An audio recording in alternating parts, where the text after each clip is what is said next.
Bom, muito boa noite a todos e a todas. Nós vamos dar início ao terceiro painel desse seminário que discute essa lei nova que entra em vigor no final da semana passada, não é? E que nos causa aí uma série de dúvidas e de inquietações, e por isso a reunião aqui nessas sessões que têm ocorrido às 10 horas da manhã e às 19 horas, procurando discutir essa temática da Lei Geral de Proteção de Dados. Eu gostaria hoje de dar as boas-vindas às nossas convidadas, à nossa mediadora, a Amanda, e esse painel versará sobre segurança e transferência internacional de dados. É um painel de bastante relevância, considerando a própria iniciativa da criação da lei, e nós vamos, então, ouvir as autoras de diversos dos ensaios publicados no livro, que, como tenho lembrado no início de todos os painéis, é um livro que está em fase de lançamento, é um livro que está à venda no site da Amazon, pela editora Cartier-Latam, e, como foi dito na live de abertura ontem pelo nosso editor, o Vinícius, é um livro que está, nesse momento e até ao meio-dia da sexta-feira, com 35% de desconto sobre o preço de capa, já direto ali no preço que aparece no site da Amazon. Eu gostaria de agradecer a todos e a todas que têm acompanhado o nosso seminário e passo desde logo a palavra para Amanda Smith Martins, que fará a mediação de mais esse painel. Amanda, com você. Boa noite, professor Gustavo. Boa noite a todas as professoras que estão sendo recebidas aqui hoje para falar um pouco sobre os seus temas de pesquisa. Muito obrigada pela presença da professora Vera, professora Paula, professora Daiane e professora Vivian. E, de fato, o tema dessa transmissão é muito caro a nós, a mim e ao professor Gustavo, que somos da área do direito internacional privado. Então, esse caráter transnacional, internacional da troca de dados é algo que é de muito interesse para nós. Espero que também seja bastante do interesse de vocês que estão nos assistindo. E eu vou convidar para começar falando e contando um pouco sobre o tema do seu ensaio, a professora Vera, cujo título do ensaio é LGPD e o lugar onde se encontra a pessoa natural, aspectos relevantes do direito internacional privado brasileiro. Então, ela traz uma análise interessante a respeito do artigo 3º da LGPD, principalmente a respeito de elementos de conexão. Então, achei muito interessante essa abordagem. Por favor, professora Vera, bem-vinda e muito obrigada. Eu que agradeço, para mim é um imenso prazer estar aqui, ter a oportunidade de abordar alguns aspectos do direito nacional privado que tangenciam essa LGPD. Cumprimento a todos na pessoa do professor Gustavo, a quem agradeço também o convite e a oportunidade por participar dessa obra, que conta com 80 autores e com certeza é uma obra de referência já para qualquer um que queira estudar ou falar alguma coisa sobre a LGPD. Cumprimento também todos os demais coordenadores da obra, na pessoa da Amanda, aí com o trabalho hercúleo que tiveram de organizar essa obra de fôlego. A mim compete agora neste painel aqui, que é mais voltado para aspectos de circulação internacional dos dados, é trazer à colação algumas questões do direito internacional privado, que dizem respeito diretamente a essa lei. Se nós observarmos ali o artigo 3º da LGPD, nós vamos perceber que a lei, ali logo no inciso 1º desse artigo 3º, ela se refere à questão de território, tratamento de dados no Brasil, artigo 3º, inciso 3º, dados coletados no Brasil, o parágrafo 1º do artigo 3º, titular de dados que se encontrem no Brasil no momento da coleta. Então, aqui nós estamos falando em território. E qual a importância para o território, para a delimitação de fronteiras, na seara do direito nacional privado? Tem um reflexo direto quando estamos buscando jurisdição, quando o Estado exerce jurisdição sobre algum assunto. E um dos critérios, talvez, da jurisdição, quando que os tribunais, eles terão jurisdição para julgar alguma coisa, é o critério territorial. Então, o Brasil é competente para tudo aquilo que diz respeito ao seu território. Mas o critério territorial não é o único critério para estabelecimento de competência jurisdicional. Existe também, igualmente, o critério pessoal. Então, o Brasil também exerce jurisdição para tudo aquilo que envolver o nacional seu. Por que eu estou falando dessas questões? Porque quando estamos no terreno de proteção de dados, de consentimento para a cessão de dados, tomador de dados, tratamento de dados, será que a concepção que nós temos e o conceito de território, o conceito clássico lá que vem do direito nacional público, será que ele ainda se aplica? Se nós considerarmos, por exemplo, o professor Jean Berger, da Universidade de Nice, ele tem um trabalho muito importante, Direito e Circulação de Dados na Internet, apelo por uma dupla renovação das abordagens, ele fala que existe hoje, na verdade, um novo espaço, que ele chama de esfera digital, data esfera, dado esfera. Então, isso foge completamente daqueles espaços territoriais clássicos. Quais são os espaços territoriais clássicos com os quais o direito nacional está habituado a trabalhar? Fronteiras geográficas, fronteiras fiscais. Quando a minha mercadoria ultrapassa uma certa fronteira, existe uma barreira fiscal, que isso faz com que incidam sobre as mercadorias uma série de tributos. Só que nessa esfera digital e nessa data esfera, e essa dado esfera aqui, quando a gente fala de proteção de dados, pode acontecer que um brasileiro esteja ali em Berlim, num restaurante, e ele queira acessar a rede Wi-Fi desse restaurante. E ele pode fazer isso por meio do seu Facebook, da sua conta do Google. Então, nós podemos ter uma situação de um brasileiro que esteja fora do território nacional e ele esteja numa situação de vulnerabilidade e pedidos, pode haver mau uso. Então, quando a gente fala em transferência de dados, e quando nós falamos de local onde está o titular dos dados, local onde está o tomador dos dados e local onde vai acontecer o tratamento desses dados, nós já temos um problema aqui. E talvez até a gente já possa falar que, de certa forma, sobre esse aspecto, já existe uma obsolescência dessa lei, porque é uma lei completamente novo, só que continua trabalhando com as categorias clássicas. Então, nós temos ali o tomador de dados no território nacional, ou tomador de dados no estrangeiro, quem está cedendo os dados presente no território nacional. Por vezes, eu cedo os dados, eu manifesto o meu consentimento em ceder esses dados, e esses dados eles serão coletados e armazenados numa nuvem. Então, já tem uma questão completamente de remodelação daquelas categorias clássicas que nós temos. Isso vai trazer um reflexo importante em qual aspecto do direito internacional privado? Ao segundo grande aspecto, que diz respeito agora não mais à jurisdição competente, mas ao direito aplicável. Então, eu posso ter brasileiros ou estrangeiros fornecendo dados no Brasil, brasileiros fornecendo dados no exterior, e a LGPD, ela determina em quais circunstâncias, em quais situações ela se aplica. Então, quando que vai haver a incidência da LGPD?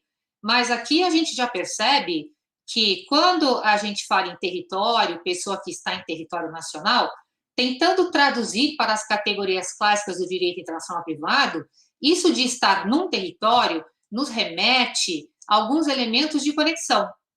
Domicílio, residência habitual. Então, território tem a ver ou com uma vinculação da pessoa com uma determinada pátria, e aqui a gente tem o elemento de conexão clássico, nacionalidade, que também tem uma base territorial aí por detrás desse elemento de conexão nacionalidade. Nós temos também o elemento de conexão domicílio, e a gente tem o elemento de conexão residência habitual. E a LGPD, ela não trata disso, ela não estabelece como conector para a incidência da LGPD qual é o critério que vai ser adotado, se é residência habitual, fala apenas em pessoas que se encontrem em território nacional. Então, a gente já observa aqui uma dificuldade do legislador de trabalhar com essa realidade que é completamente nova e utilizar as roupagens, os institutos que nós já temos para conseguir fazer frente a esses desafios. Mas o direito internacional privado, eu poderia dizer que ele é o ramo do direito por excelência para fazer frente a esses desafios. Porque o direito internacional privado, desde longa data, talvez desde as suas origens, ele já enfrenta o desafio de ter que lidar com espaços diferentes. Antes mesmo do nascimento do Estado, o direito internacional privado, ali quando a gente considera a Península Itálica, antes até da existência da Itália, nós já tínhamos essa questão de alguém que é de Módena e vem para Bolonha, qual estatuto se aplica. Então, o direito internacional privado, ele tem sempre mecanismos para que a gente consiga determinar jurisdição competente e direito aplicável. E aqui, nesse aspecto, lendo a LGPD e verificando o que nós podemos encontrar nessa legislação em termos de direito aplicável, brasileiro que está fornecendo seus dados lá fora, será que ele está protegido pela LGPD? Um estrangeiro que está fornecendo seus dados e ele é proveniente de um país europeu, muito se fala dessa questão da aplicação extraterritorial das legislações protetoras de dados. O que o direito internacional privado pode aqui nos oferecer para trazer luzes e mais segurança jurídica para lidar com essas questões de uma forma mais cômoda?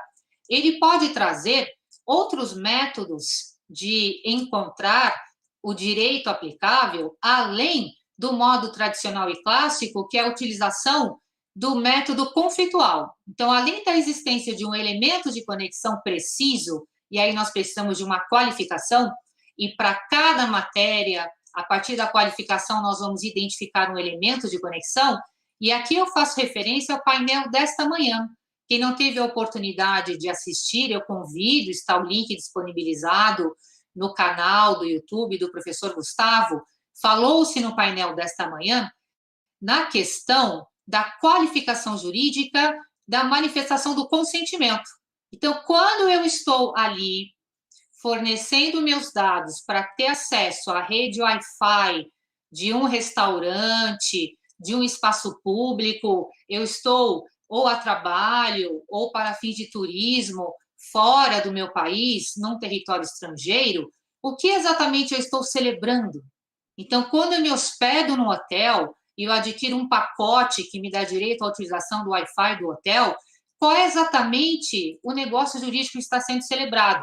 Se nós estamos falando aqui da celebração de um contrato de compra e venda de mercadoria ou de serviço, quando o consumidor ele adquire alguma coisa por meio da internet, a celebração de um contrato internacional consumerista celebrado de forma eletrônica, ou quando eu tenho um mau uso dos meus dados, e aqui a gente vai para a seara penal, nós temos que identificar cada uma dessas situações e qual seria o direito aplicável a cada uma delas. Então, quando existe a celebração de um contrato, e a gente fala de dados, quando eu preciso clicar ali, que eu concordo com os termos de utilização daquele site, e que eu concordo, eu tomo ciência de que eu estou fornecendo os meus dados, e eu tenho que ser informada qual será o tratamento que será dispensado a esses dados, o que exatamente o tomador dos dados pretende fazer com os meus dados, qual é a qualificação jurídica que nós temos e qual é o elemento de conexão que será aplicado a essa questão.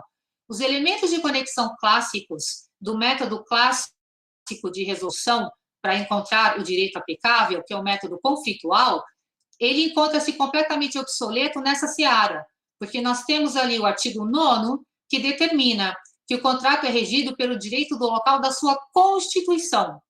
Onde se constituiu esse contrato, que foi celebrado de forma eletrônica? Quando eu adquiro um produto por um site, e eu, ao fazer isso, também estou fornecendo os meus dados, pelo simples fato de querer utilizar o serviço ali daquele site, e por meio da aceitação, da concordância com os termos e da cessão dos meus dados, só a partir daí em que eu clico ali naquele quadradinho é que eu consigo chegar na segunda página para finalizar o pagamento, porque eu tenho interesse em adquirir aquele produto, em adquirir o serviço, qual é o local da constituição da obrigação? E a mesma coisa se dá quando nós estamos saindo do campo do direito dos contratos, mas entrando no campo da responsabilidade, do cálculo de indenização. Então, no campo do direito civil, responsabilidade civil, indenização por danos causados pela má utilização dos meus dados, ou no campo da esfera penal, nós temos toda a parte referente à LGPD que trata das sanções. Qual é o diferencial do direito internacional privado? O que ele pode nos trazer para nos dar mais segurança jurídica nesse aspecto? O que a gente pode utilizar, o que já existe de ferramenta no direito internacional privado, para a gente conseguir interpretar a LGPD e não chegar à conclusão de que ela já nasce de uma forma obsoleta. Nós temos, além do método clássico tradicional, para encontrar o direito aplicável, nós temos outros métodos, e aqui basta citar o professor Jacob Dollinger. Ele tem um trabalho da conferência que está no Requer de Cos, da AIA, que é o volume 283, o seu curso da AIA, que foi publicado no volume 283, ele trata da evolução dos princípios para a resolução de conflitos no campo de contratos e delitos. E qual é a ideia que ele defende aqui? E isso nós vamos encontrar também na sua obra em coautoria com a professora Carmen Tiburcio. Existe aqui a defesa de um princípio que nem é tão novo assim, que é o princípio da proteção. Então, ao invés de nós buscarmos um elemento de conexão, aplica-se o direito do local onde está o titular dos dados, ou aplica-se o direito do local onde está a empresa, o tomador dos dados, ou quem vai fazer o tratamento dos dados.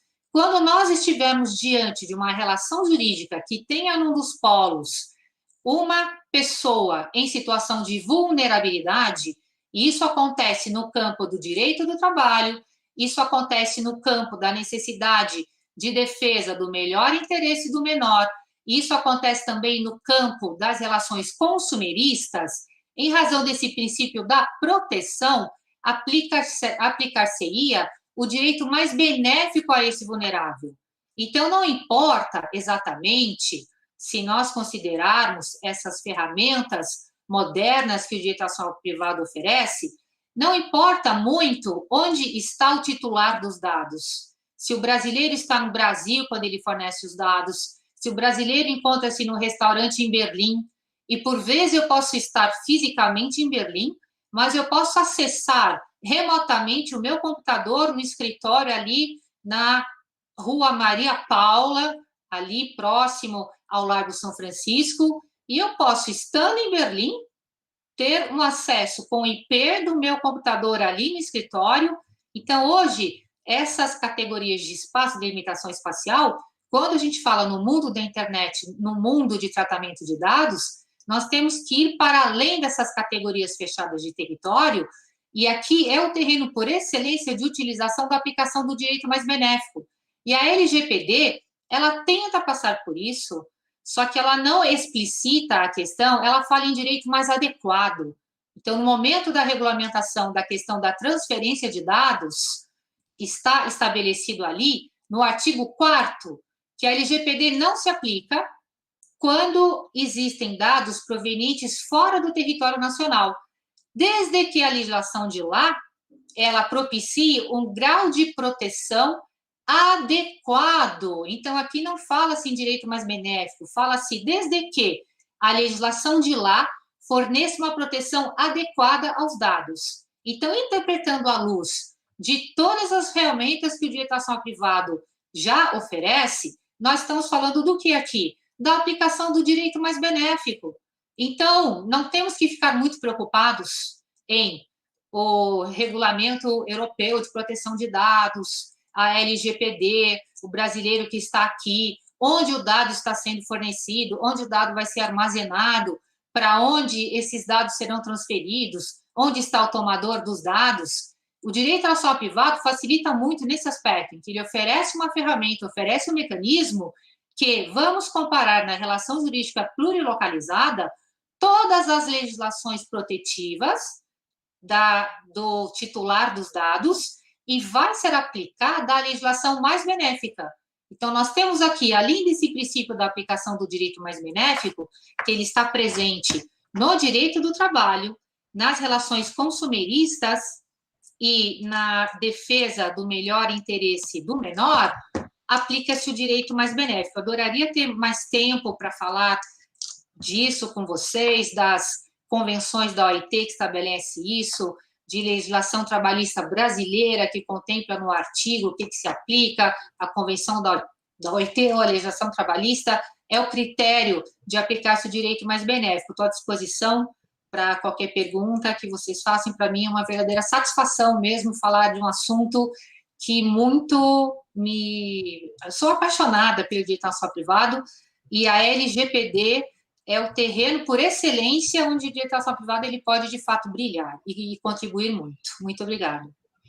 Eu que agradeço, professora Vera, e agora eu vou passar a palavra para a professora Paula Monteiro Danesi, que tem uma responsabilidade em dobro, porque ela está representando também a professora Luísa de Araújo, que foi coautora do ensaio que elas contribuíram na nossa obra. Ela vai tratar também a respeito da transferência internacional de dados e vai justamente realizar uma comparação entre o regulamento da União Europeia e a LGPD. Vocês muito possivelmente já ouviram dizer que a LGPD foi grandemente inspirada no regulamento da União Europeia. Então, por favor, a palavra é sua, professora Paula. Muito obrigada, Amanda. Então, boa noite a todos e todas que estão nos assistindo nesse momento. Eu gostaria de agradecer o convite de participar dessa grande obra, na pessoa do professor Gustavo, agradecer a querida Amanda pela organização também do livro e também do evento dessa noite. Muito obrigada, Amanda. Gostaria também de cumprimentar a todas que estão aqui presentes, professora Vera, pela brilhante exposição que me antecedeu, trazendo aí um desafio para a minha fala nesse exato momento. E eu gostaria também de agradecer a professora Luísa, que não pôde estar conosco essa noite, mas é uma grande amiga com vários projetos e também uma grande conhecedora desse tema. Então, eu vou falar rapidamente sobre essa questão. Nosso artigo, ele não daria para falar sobre todas as comparações entre as leis, então a gente focou nessa questão da transferência internacional de dados. A gente começa trazendo a questão de privacidade, que vem lá desde a Declaração Universal dos Direitos Humanos, em 1948, e quanta coisa mudou de lá para cá. O significado de privacidade de 1948 é totalmente distinto do que a gente tem hoje em 2020. Então, é um desafio que o direito se propôs aí a regulamentar, a proteger os direitos humanos nossos. Então, o que a gente tem em relação aí no contexto europeu? A Europa, ela vem com iniciativas individuais dos estados para a proteção de dados. Então, a gente tem a Alemanha, a gente tem França, na década de 70, visando aí proteger esses dados, já com uma atenção, como que eu vou tratar esses dados, o que significa proteger essa privacidade. Hoje em dia, não tem ninguém que não tenha receio de ter os seus dados na internet. Tem sempre o receio de buscar algo e aquele algo aparecer milagrosamente na sua pesquisa, por exemplo. Então, vai desde isso até uma questão complexa de fazer uma compra na Alemanha usando meu IP do Brasil e importar da China. Então, como que a gente consegue solucionar essa questão? Já em 1981, a gente tem o Comitê dos Ministros do Conselho da Europa discutindo sobre a possibilidade de harmonizar dentro da União Europeia essas regras de proteção de dados. Ainda a OCDE trabalha essa questão na década de 80, então a gente vai vindo paulatinamente, década de 70, iniciativas individuais, depois a gente tem uma questão de recomendação da OCDE, até termos aí finalmente uma pesquisa sobre o que a gente poderia construir enquanto União Europeia, a proteção de dados daqueles que estão ali, visando a facilitação, né? Lembrando que a União Europeia tem essa questão de facilitação, de mobilidade humana, só que essa facilitação também de dados era um perigo em relação a isso. E nós temos, a partir de 1995, então já vai para a década de 90, estou tentando fazer uma linha do tempo um pouco mais rápida, a gente vê que a União Europeia já traz um incentivo maior, com uma diretiva de número 46, para que haja, finalmente, um regulamento. Então, o direito tendo que regulamentar. Já é um sistema, eu lembro muito que o professor Gustavo, quando fala sobre essa questão, que é uma terra de ninguém, né? Não tem ali alguém que possa dizer. Quando a gente está na internet, eu não consigo dizer que eu estou no território XYZ. Eu estou, como a professora Vera falou, na nuvem. E a nuvem significa o quê? Estados Unidos, significa Argentina, significa Brasil. E a União Europeia, preocupada com isso, ela faz um regulamento que é o General Data Protection Regulation de 2016. Para construir isso, não foi simples, né? Não foi do nada. Foram 4 anos de estudo para produzir esse regulamento, que virou modelo, sim, para nós. Não só porque é importante, e se foi feito aí uma pressão para termos internamente, mas também é porque a própria União Europeia, quando ela faz o seu regulamento, ela coloca que ela não vai negociar com quem não tem uma proteção de dados. Então, se a gente está pensando na questão de desenvolvimento econômico, a União Europeia ela trouxe aí um entrave em relação a isso, porque ela sabe que a transferência de dados ela não se dá somente dentro da União Europeia, ou somente dentro de um país, mas ela tem a questão internacional. Então, ela quer proteger aqueles que ela já criou um regulamento sobre. Então, também os países tendo que se adequar, porque ninguém quer perder a oportunidade de comercializar com a União Europeia. E como é que foi essa questão aqui no Brasil? Em 2013, nós tivemos o Marco Civil da Internet. E ali a gente tem um princípio sobre essa proteção, sobre essa privacidade no âmbito da internet. Nesse Marco Civil, a lei vai ressaltar que as empresas só poderão armazenar dados por um período, no máximo 1 ano, e que elas não poderão ter aí registros históricos dos usuários. Além dessa própria questão, o nosso querido Código de Defesa do Consumidor, eu não ia falar sobre ele, mas como a professora Vera falou sobre essa questão, não vou deixar de falar, ele traz sobre a questão de proteção de dados dos consumidores. Claramente, quando ele foi feito, em 1990, era outra ideia que ele tinha de dados. Mas a gente tem que interpretar sempre a legislação a partir do que nós estamos vivenciando no momento. Então, a gente pode dizer que já lá a gente teria uma base para essa proteção. E depois do Marco Civil de 2013, o Brasil recebe essa questão da União Europeia e começa a trabalhar internamente para termos aí a LGPD, que finalmente entrou, né, em vigor. Então, como que a gente aplica na União Europeia essa proteção de dados? Ela aplica-se diretamente aos países, então isso é muito importante. Ela traz uma diretriz que ela fala aos estados que fazem parte da União Europeia, vocês não precisam adequar a sua legislação interna, vocês precisam aplicar diretamente essa legislação que já foi criada. Faz parte de termos aí essa união. E ela traz 2 termos importantes. Eu sei que eu tenho 2 minutinhos, já vou caminhando para a minha conclusão. O primeiro deles é a transparência e a questão da responsabilidade. Então, em relação à transparência, ela traz aí a necessidade de dizer ao usuário quais são os termos de uso, como que aquele dado vai ser tratado, para ter a questão de consentimento também. E responsabilizar aqueles que se utilizarem indevidamente desses dados. E por que é importante regulamentar essa transferência de dados, que é o nosso segundo ponto do artigo? A transferência internacional de dados, ela permite concretizar negócios, comércio, e gera uma competitividade que deve ser uma competitividade transparente. Em relação a esse cross-border data transfer que a gente tem, que é a transferência de dados transfronteiriça, a União Europeia, ela permite sim a transferência de dados, mas em pontos específicos.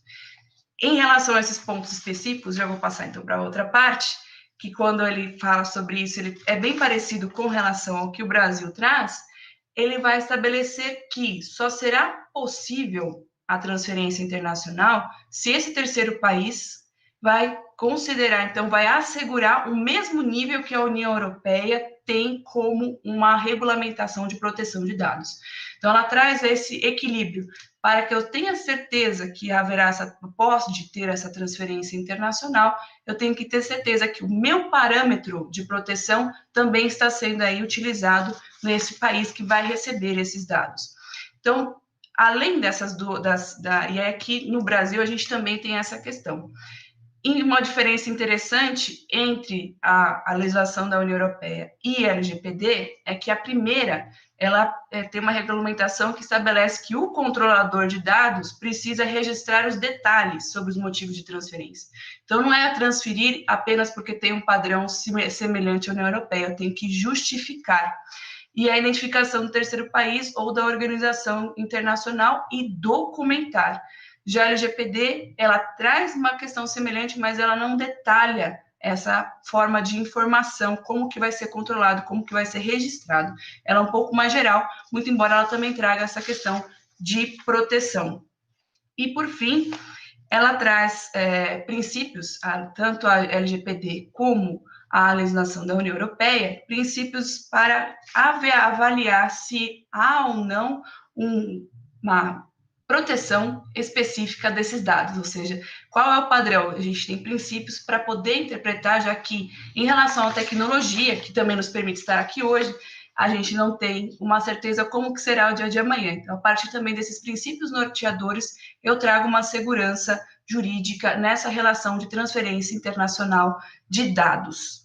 E, por fim, prometo que esse é o último ponto, a LGPD, ela tem uma diferença agora em relação à aplicação de sanções. A LGPD, ela permite tanto uma aplicação de sanção àquele que não se utiliza dos parâmetros da LGPD, uma aplicação diária e uma aplicação de uma multa, já um montante fixo.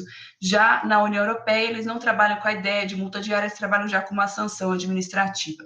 Então, agradeço a atenção de todos e todas, fico à disposição e eu espero que vocês tenham gostado, estejam gostando das nossas lives, adquiram o livro, porque vocês terão aí um livro riquíssimo em detalhes sobre a LGPD, que é o momento para a gente estudar, para poder aplicar corretamente. Obrigada. Eu aproveitando para lembrar que fiquem aqui conosco até o final, porque no final dessa transmissão, assim como nas demais, vamos fazer o sorteio do livro para quem está aqui participando. E eu que agradeço a professora Paula por essa ótima exposição e por ter resumido muito habilmente, muito objetivamente, o que são aí, acho que, mais de 10 anos de evolução legislativa em relação à proteção de dados, mas eu acho que foi muito interessante para entender a relação do regulamento da União Europeia com a LGPD, e não por acaso, o próximo ensaio que vai ser apresentado é da professora Vivian Rocha, que vai esmiuçar um pouco mais para nós essa questão da transferência internacional de dados na LGPD, e é justamente o título do ensaio dela. Por favor, professora Vivian, a palavra é sua. Seu microfone. Microfone, Vivian. Desculpem. Boa noite, então, a todas e a todos. Gostaria de agradecer aos organizadores pelo convite para participar da obra e pela exposição e debate aqui com as colegas. E eu inicio a minha apresentação já destacando, né, que a LGPD ela trata do tema da transferência internacional de dados pessoais como essencial, pois ela considera, então, que há situações de transnacionalidade, tanto na forma como os dados são coletados e armazenados, quanto no modo em que eles são utilizados. Isso ocorre, por exemplo, quando servidores que armazenam informações se encontram em território estrangeiro, e também quando há utilização de plataformas de comércio eletrônico, né, o e-commerce, participação em redes sociais, em jogos eletrônicos e até mesmo em hipóteses em que há cooperação entre o ente público nacional e outro país para fins de segurança. Bom, a LGPD, ela foi inspirada, né, como a professora Paula já falou, nas guidelines da OCDE para proteção e transferência de dados pessoais e também na GDPR europeia, na Lei de Proteção de Dados europeia, e ela prevê certas hipóteses taxativas que autorizam a sua transferência externa de dados pessoais. Aqui, rapidamente, abordando algumas dessas hipóteses, para levantar o debate, a primeira hipótese, ela prevê que somente será permitida a transferência internacional de dados para países com grau de proteção de dados semelhantes ao da LGPD.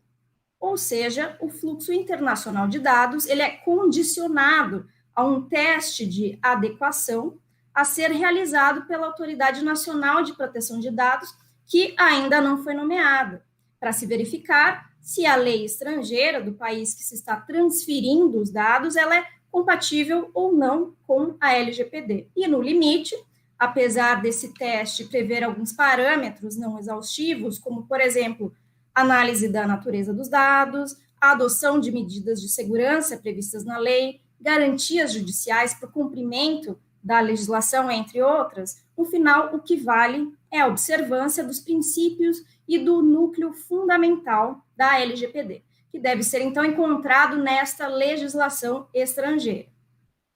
Logo, por meio dessa primeira hipótese, nós já podemos inferir aqui que a LGPD, ela possui efeitos extraterritoriais, uma vez que mesmo a lei estrangeira tendo um nível de proteção que o próprio país considera adequado para a transferência de dados, para que ela ocorra, o país ele deve seguir o que a LGPD considera fundamental, mesmo que isso não esteja na sua legislação.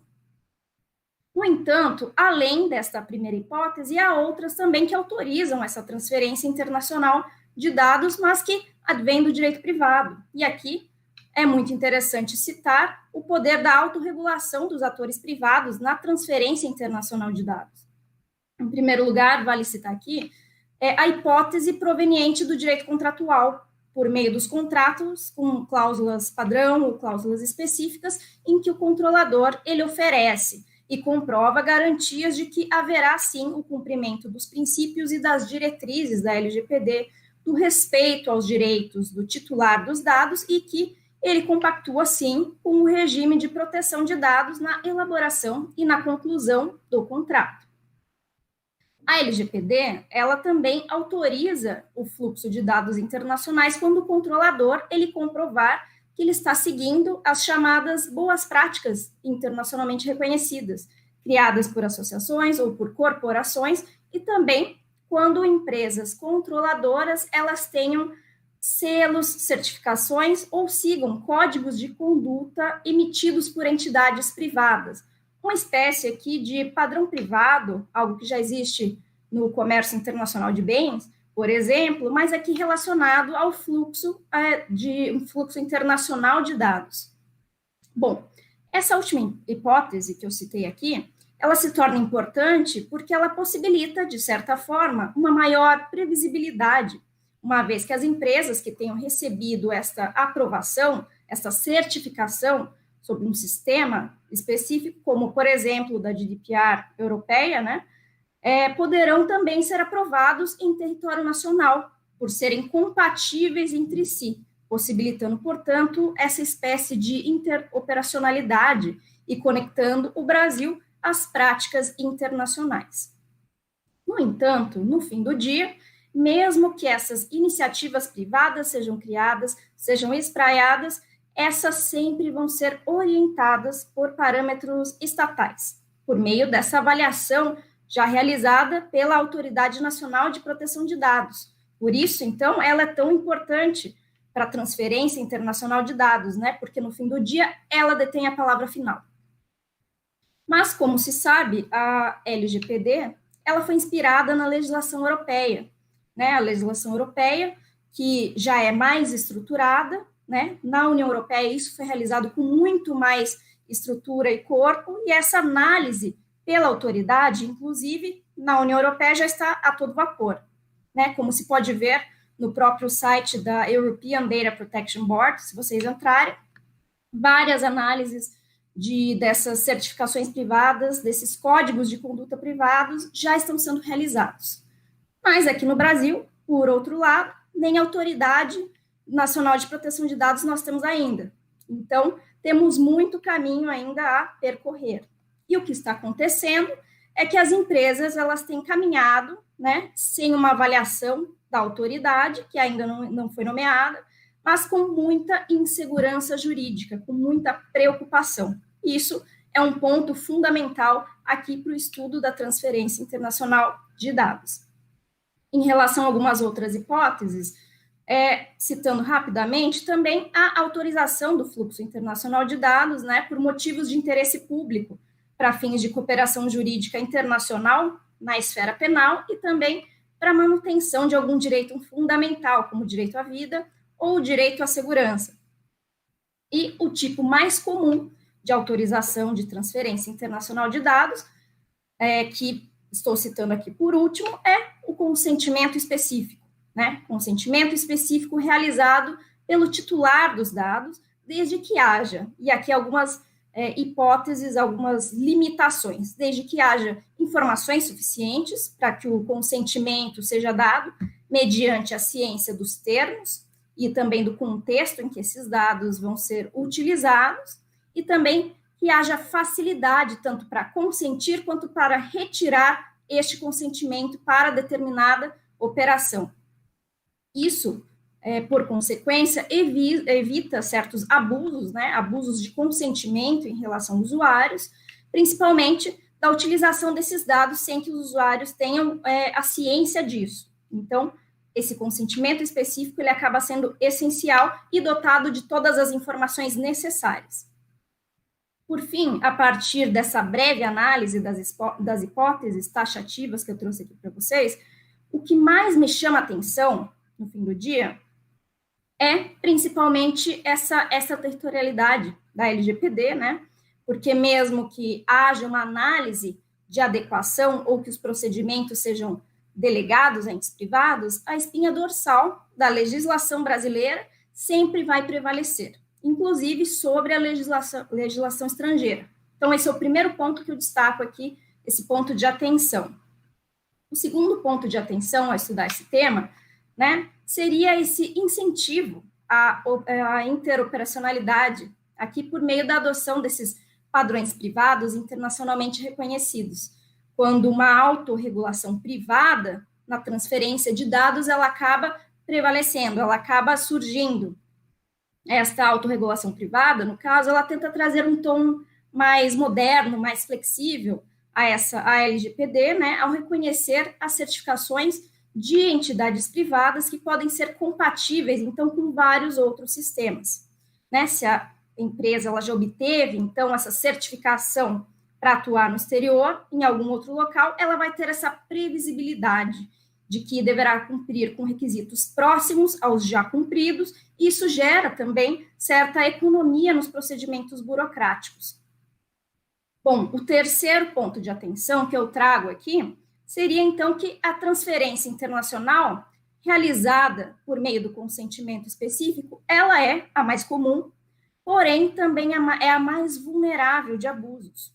Isso porque, primeiro, as chances de que o consentimento ele não seja específico, né, não seja separado, e segundo, também as chances de que você não vai poder revogar o seu consentimento, sob pena de perder o serviço ou que já foi pago por ele. E, por fim, o quarto ponto de atenção que eu trago aqui nessa análise seria a insegurança jurídica, né, a insegurança jurídica diante da demora na nomeação da autoridade.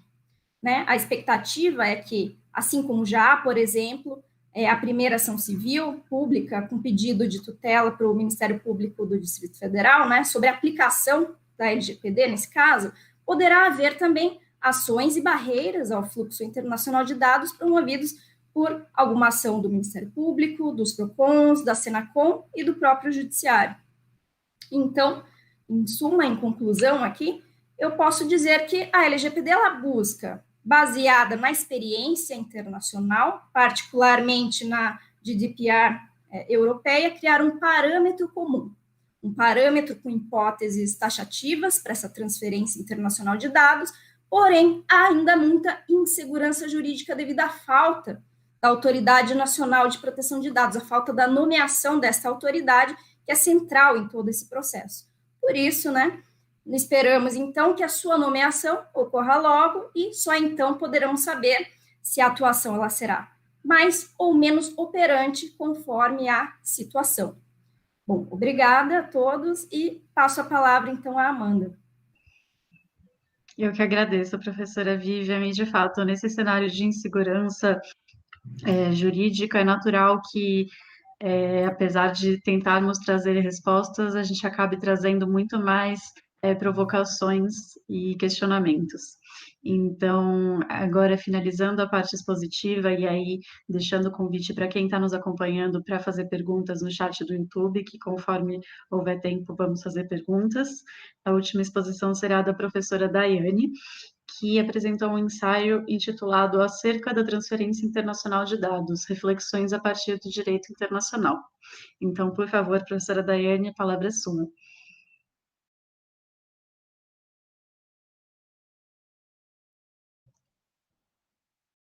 Boa noite a todos e a todas. Cumprimento a Daiane, todos. diz que a frase mais dita nessa pandemia é: seu microfone está desligado. Sim, então...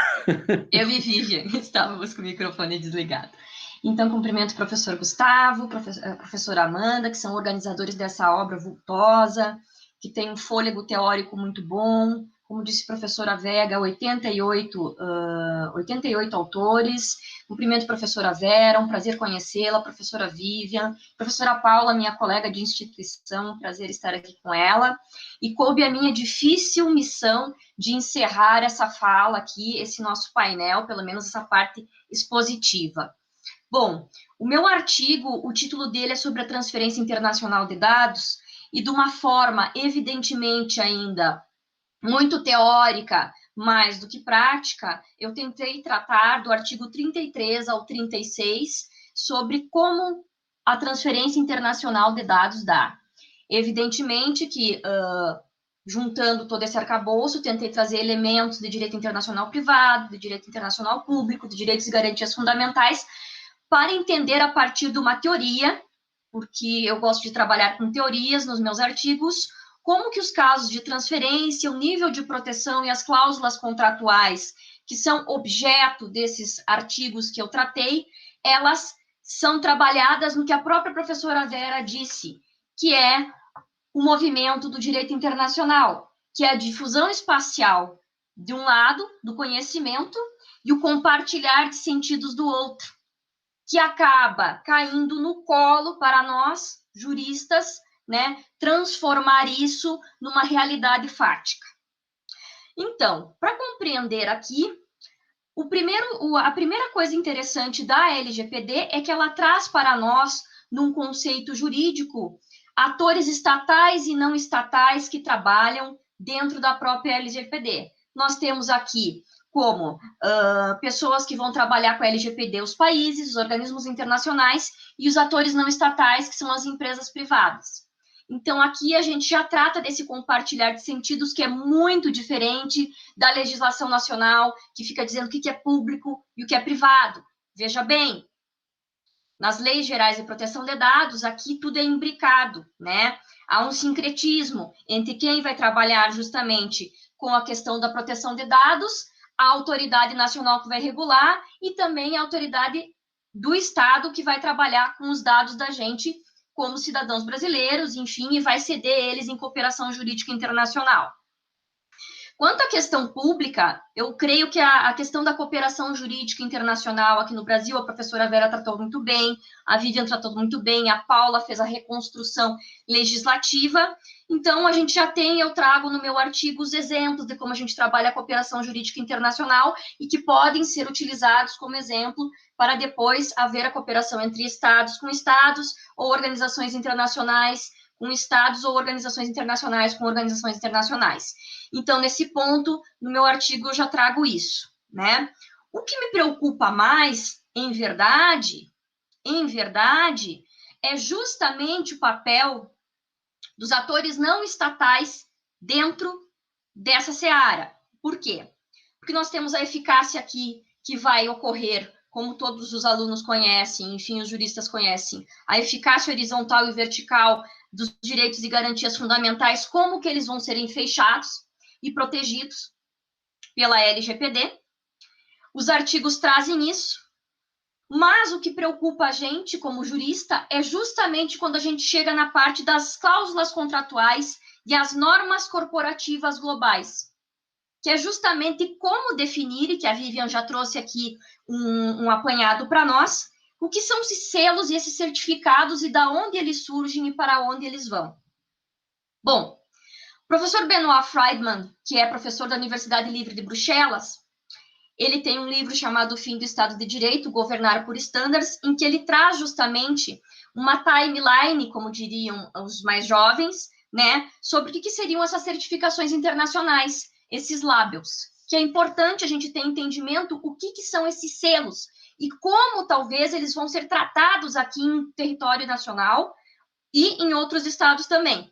Por quê? Porque os selos, na verdade, eles são normatizações técnicas que saem dos lugares, dos escritórios, das oficinas, dos laboratórios de estudo e fábricas e penetram na vida pública, penetram para nós, como uma marca, um selo de garantia em que a produção do produto, ela responde a certos estándares, a certas normas de respeito que levam à qualidade do produto desde a sua fabricação até a sua entrega ao consumidor final. Bom, esse processo é principalmente visto no ISO 9000, né, que é a primeira regulamentação quanto a isso, que é uma norma técnica privada, que acaba penetrando nas normas técnicas públicas, o ISO 9000, depois o ISO 14000, que a gente conhece, que é de direito ambiental, das normas ambientais para as empresas, e finalmente chegamos, claro que agora fazendo, né, um abismo entre as normas ISO 9000, mas as normas ISO 9000 que podem ser aplicadas, inclusive, aqui em território nacional, em solo doméstico, que são as normas ISO 9000 relacionadas à Lei Geral de Proteção de Dados, ou à proteção de dados, que é a ISO 2701, 2771, 2900, 2951, 2718. Então, são normas só para fazer um apanhado geral de como funciona. Bom, vejam bem, são normas privadas que vão ser trabalhadas dentro de uma legislação feita em território doméstico. Só que isso não é novidade no Brasil. E por isso que a gente também tem que prestar atenção nesses selos, né? Sabemos que com a Emenda Constitucional 45 de 2004, nós tivemos uma revolução dentro do próprio sistema de justiça brasileiro e que trouxe para nós, do livro branco do FMI, algumas determinações sobre a eficiência judicial no Brasil. Um desses reflexos, por exemplo, foi a criação em solo doméstico do Prêmio CNJ dos tribunais, né, sobre o eficientismo, que tem o Prêmio CNJ Diamante, Ouro e Prata, que traz para dentro dos tribunais esse sentido das normas técnicas, que se observam o quê? Para o tribunal ele conseguir esse selo de qualidade. Governança, produtividade, transparência, dados e tecnologia. Então, isso não é tão novidade aqui no Brasil. Na verdade, a LGPD, ela só escancara um pouco mais a questão das normas técnicas privadas que estão dentro do direito público, dentro das normas públicas. Então, concluindo, porque eu já sei que eu já estou aqui no meu tempo quase vencendo, a LGPD, ela traz para nós um exemplo que a professora Mireille Delmas-Marty sempre levantou em suas obras, que é o pluralismo de justa posição, que a professora Vera trouxe muito bem colocado na questão da discussão de qualificação das normas e de quando as normas elas podem ficar acavaladas ou não, e que o direito internacional privado tem que dar conta disso. O pluralismo de justa posição é por quê? Porque a LGPD, da forma que deixa tão aberto esses conceitos, ela pode simplesmente acionar várias jurisdições e essas jurisdições virem a se acavalar com várias respostas jurídicas dentro dos seus sistemas jurídicos. Porque o pluralismo de justa posição, ele abre o quê? Ele abre uma margem nacional de apreciação para o judiciário, trazendo uma insegurança jurídica na aplicabilidade da lei. Então, a gente pode acavalar as jurisdições com várias respostas de vários judiciários diferentes. Então, nós temos um problema aí que é uma das conclusões que eu trago, né? Por quê? Porque o ideal seria um pluralismo ordenado, em que os sistemas jurídicos, não é um termo meu, é da professora Delmas-Marty, se comunicassem de tal forma em que a gente pudesse dizer qual a jurisdição competente, se necessária na aplicação da norma, pudesse aplicar essa norma. Evidentemente que dentro do direito processual, a gente conhece esse sistema como forum non conveniens, que não é muito aplicado, né? Da mesma forma, eu chego à conclusão que para nós partirmos do pluralismo de justaposição, para não acavalar jurisdições numa resposta e numa segurança jurídica, teríamos que passar a um pluralismo ordenado, para quem sabe, posteriormente, sabendo equilibrar a globalização econômica e a universalização dos direitos do homem, dentro dessa aritmética que traz para nós a LGPD, nós chegarmos a um termo que eu inventei, levando em consideração o termo direito comum da professora Mireille Delmas-Marty, que seria o direito comum cibernético. É uma conciliação de uma multiplicidade de sistemas jurídicos que definiria novos métodos que coordenassem a pluralidade dessas normas, que não se submeteriam à norma e à lei dos mais fortes, sempre primando, né, pela aplicação dos controles de convencionalidade de direitos humanos, dos controles de constitucionalidade de direitos humanos, para garantir a nossa privacidade, né, como condição humana mínima, principalmente na aplicação da LGPD e de outras normas internacionais que venham a incidir em solo doméstico. Seria mais ou menos essa a ideia do meu artigo. Ele é muito mais teórico, né, e no final eu digo que ele realmente pode vir a se desdobrar em outros artigos quando a aplicabilidade da lei começar em território nacional. Muito obrigada pela oportunidade e desculpa a empolgação. Muito obrigada pela sua exposição, muito interessante todos os temas abordados aqui essa noite, agradeço a todas, e agora eu gostaria de abrir um espaço para que o professor Gustavo, o presidente do nosso debate, que está também acompanhando as questões que estão sendo enviadas por vocês no chat, elabore uma questão para ser debatida pelas nossas expositoras, por favor, professor, aproveitar os últimos minutos aqui que temos. Vamos lá, muito rapidamente. Daiane, enquanto eu acho aqui as perguntas, há um dos nossos ouvintes, dos nossos acompanhantes aqui do nosso seminário, Rodrigo Souza, ele quer saber o nome do livro e do autor belga que você citou no começo, acho que é o Gottfried... Está com o microfone. Bom, eu vou mostrar o livro porque eu carrego, estou na minha biblioteca, né? Então, aqui, ó, Benoit Friedman, né? O Fim do Estado de Direito, né? O texto original é francês, Governar por Estándares e Indicadores, né? Ele foi utilizado como marco teórico também da produção do meu artigo científico para esse livro. Está citado, né, como deve ser pela BNT lá no livro, mas ele foi traduzido, inclusive foi traduzido lá pelo meu grupo de pesquisa. Então, tem no Brasil em português, mas tem em francês, na Universidade Livre de Bruxelas, está livre esse artigo aqui para consulta. Muito bem, obrigado, Daiane. Nós temos aqui algumas perguntas, Vivian, que surgiram durante a sua apresentação, que dizem respeito aos smart contracts e também a temática, estou procurando aqui no chat, eu estou meio atrapalhado aqui. Das cláusulas contratuais padrão, se eu não me engano. Isso, das cláusulas contratuais padrão, se você pudesse falar um pouquinho. SCC, né, a abreviação que usaram aqui nos comentários, se alguém viu a pergunta e não entendeu, é a isso que se refere. Ah, tá. Bom, aqui, quanto às cláusulas padrão e as cláusulas específicas, seria um contrato, na verdade, eu não entendi muito bem o que ele gostaria de saber. Vamos lá, olha, achei aqui. O João Carlos Orsi pergunta, a LGPD será suficiente para regular o uso da informação nos smart contracts? E com relação a SCC, a Priscila Guide pergunta, como seria a utilização da SCC? Bom, aí já seria, na verdade, um outro artigo só sobre a utilização da SCC e dos smart contracts. Na verdade, seriam contratos padronizados, né, normalmente com cláusulas típicas e cláusulas cheias, completas, né, para que não haja certas lacunas na transferência internacional de dados. Eu acho que, para responder essa sua pergunta, eu vou ter que pesquisar, né, ter mais profundidade na questão dos contratos, então eu não me sinto tão segura para te falar aqui.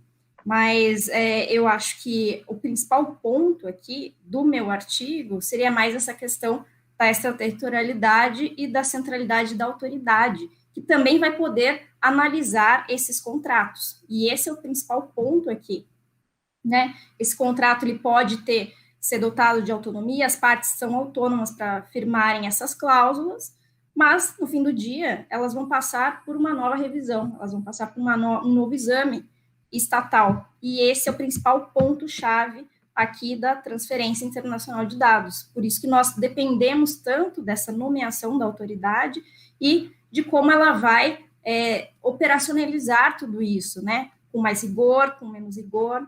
Ela tem essa obrigação, sim, de analisar todas as empresas e os contratos que vão ser derivados de todas essas relações. Muito bem. Bom, gente, infelizmente o horário foi muito apertado aqui. Eu preciso, antes de encerrar, dizer quem são os vencedores do nosso sorteio, lembrando que para a participação do sorteio é importante que aquele que está participando do nosso seminário preencha o formulário em todas as sessões, porque o sorteio está sendo feito por sessão, tá? Então, nós vamos contemplar com um livro, Lorival Rodrigues Portela Júnior e Sônia Alves Batista, foram as duas pessoas sorteadas.